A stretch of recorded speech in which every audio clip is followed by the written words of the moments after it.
everybody. Holy fuck, I'm loud. Holy shit. Thank you guys so much for coming out tonight, for hanging out with us here at the Bricky's Friday Night Mic, which after tonight is now weekly. So make sure you guys, if you have a Friday night, come on out here and hang out with some awesome local comics. Thank you guys for coming out, seriously.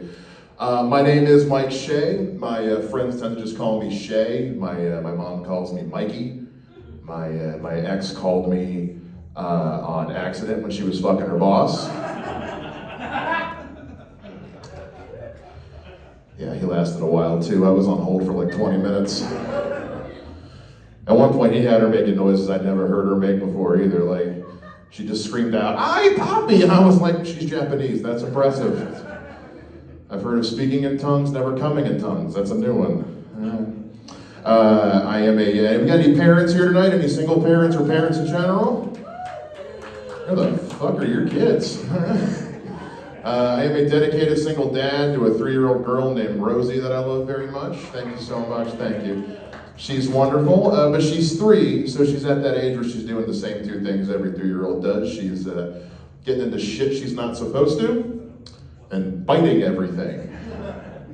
The other day I was in the kitchen and all my pots and pans were on the floor, cabinet doors were open, so I put everything away, shut the doors, and I watched her walk over, bite the corner of the cabinet door, and yank it open with her head.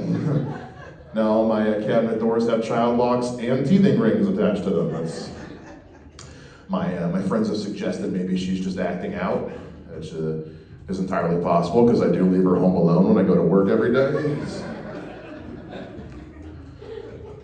I also make her shit in a box. Rosie's a cat, by the way. I probably should have led with that off the top.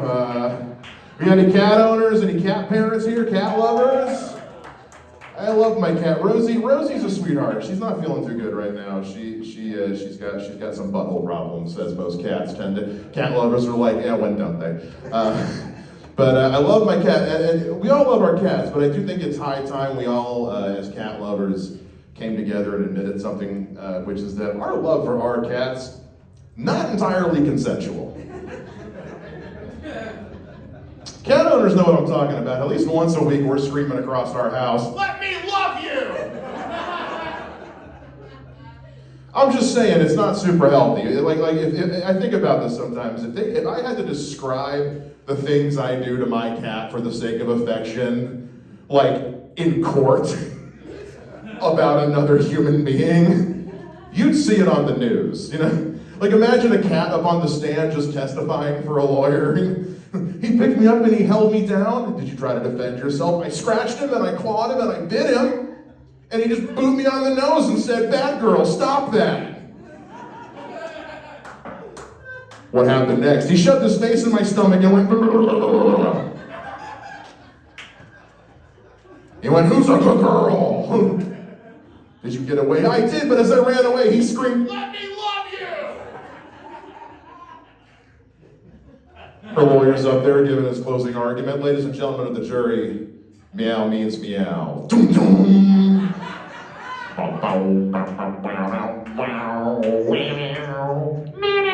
That sick fucking guitar solo in the Law and Order theme song.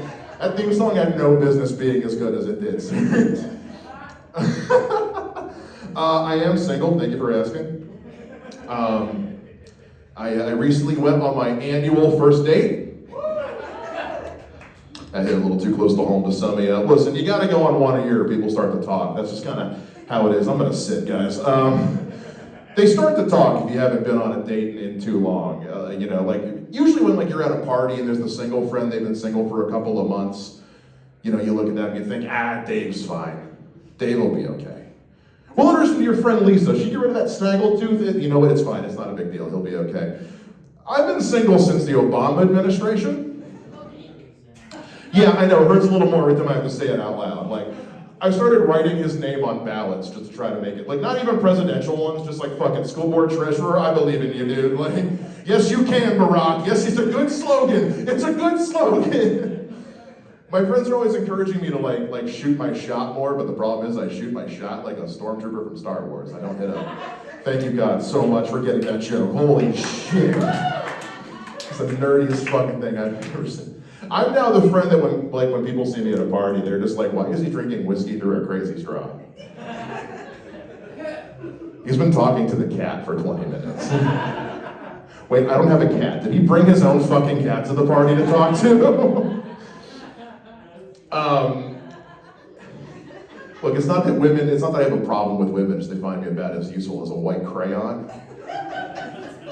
It's my favorite fucking joke I've ever written, thank you so much. I tell it every show, about the same reaction every time. Half the room's on board, half the room's like, eh. I have recently lost 10 pounds.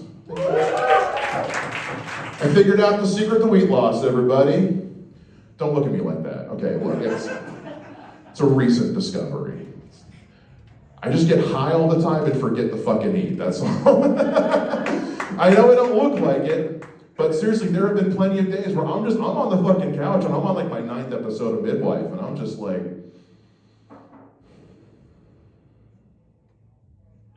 did I eat that toast this morning or yesterday morning?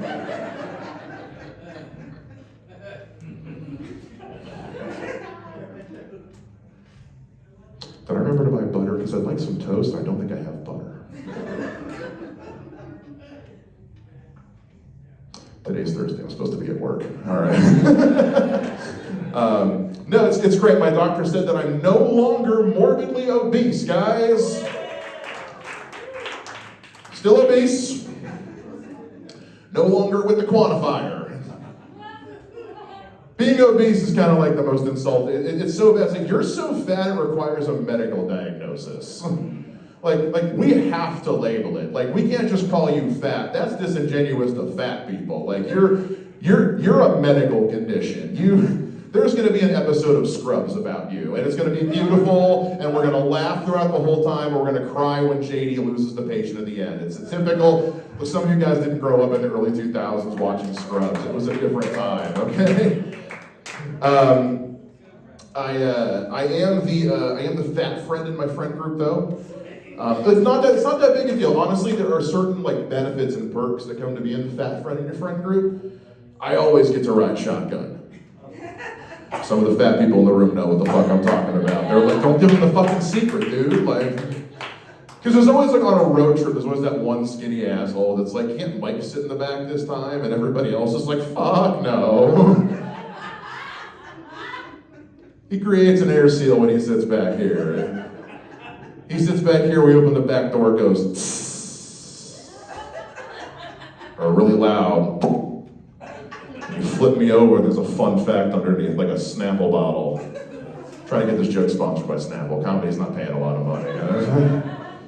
The other benefit of being the fat friend in your friend group is that you always get to pick where everybody eats when you go out to dinner. Yeah, because they always ask the same question, table or booth? Table or booth? Fat guys, where do we want to sit?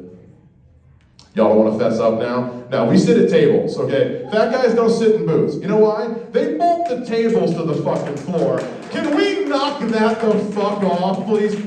Where's it going? Where's the table going? Where's it? Look, I am fat. I am like not hide a table under my vest and walk it out the front door of Buffalo Wild Wings fat. I am trying not to get my t-shirt caught under my titty fat, okay? Where's the table fucking going? But there is one downside to being the fat friend, and that doesn't really come with your friends. It comes from your fucking doctor. Yeah, my big people know what this is about. Every problem you have when you go to the doctor can be resolved if you just lost a little bit of weight, Mike. Yeah. Look, I went in the other day to get a rash looked at on my arm. A rash on my arm, a rash on my arm. First thing they had me do when they got there, let's get you up on the scale. Why? I need ointment, doctor. I don't need Atkins.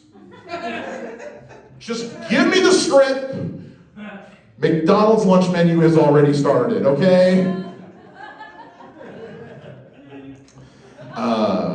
I am glad I am finally losing weight, because like anybody else's grandma loved to ask them, like, honey, can I make you something to eat?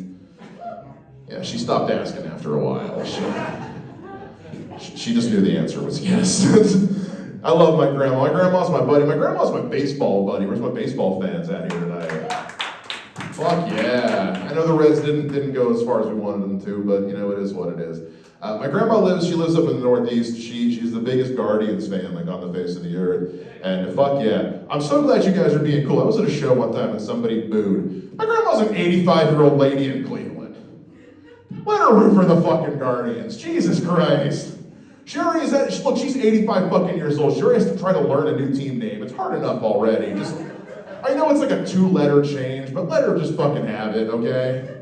I love watching baseball with my grandma because she gets super into baseball. And I asked her one time, I said, Grandma, why do you love baseball so much? Like, you know, it's the great American pastime. And she said, Mike, those baseball players have such nice tushies.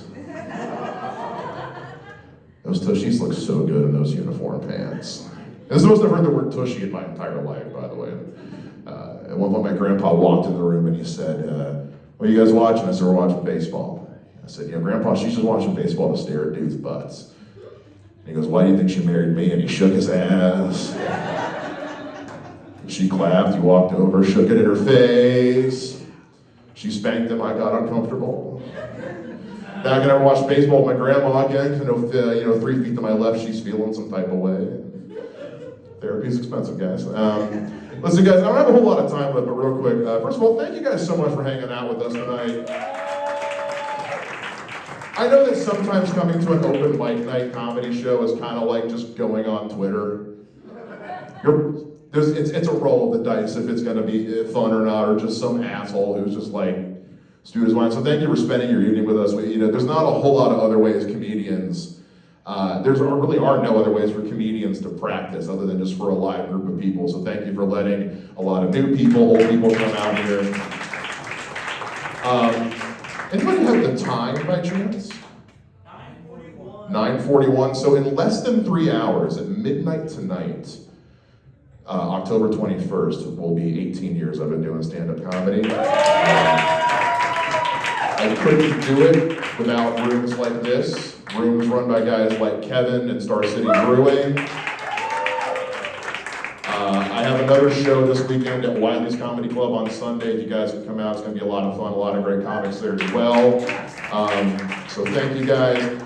Please fill out Kevin's email cards that he's got on the table. I've got cards on the table as well if you want to follow me online. I have merch online, things like that. Please follow along. It's going to be a busy rest of the year for a lot of comics. I do want to leave you guys with one final thought before I get out of here, and I want to inspire some hope, because I know I've talked shit about myself a lot tonight, but I want you to know that I know what I bring to this world. Because there's a misconception for fat guys like me that we're not good at fucking, that we don't know how to fuck, that we can't fuck, and that's bullshit. Hang on. First of all, skinny bitch. My stomach enters the room before I do. No. But I appreciate the enthusiasm. This is my friend Tommy, everybody. Give it up for him real quick. Tommy and Ben right here are two actors. I worked with these guys on Rent over at the Springboro Community Theater earlier this year. And what's the show you guys are in coming up?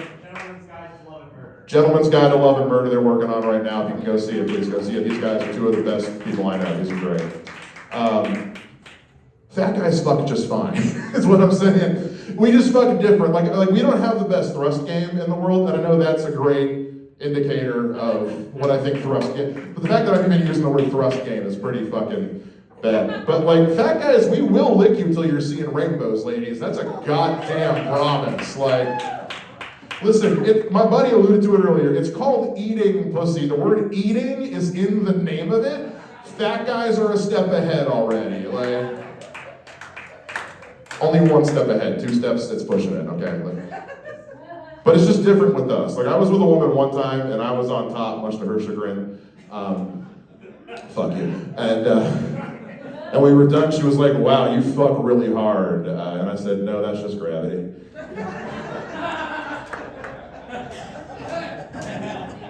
Look, you can really make them think you know what you're doing if you just lift yourself up and just fall right back down on top of them. Again, not a great indicator that I know what the fuck I'm doing in the bed, or I think sex is just like,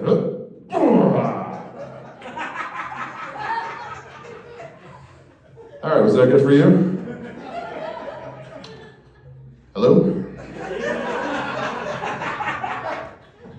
Fuck, not again. Guys, my name is Mr. Mike Shea. Thank you so much for hanging out with us tonight. Let's get Benita back up here, your host, everybody. She did great tonight. Welcome, Mr. Mike Shea. Yeah, and we just want to call back up the man with the plan, Kevin Rupert, one more time.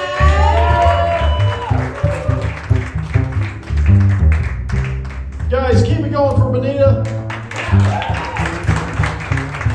And give it up for Mike Shea.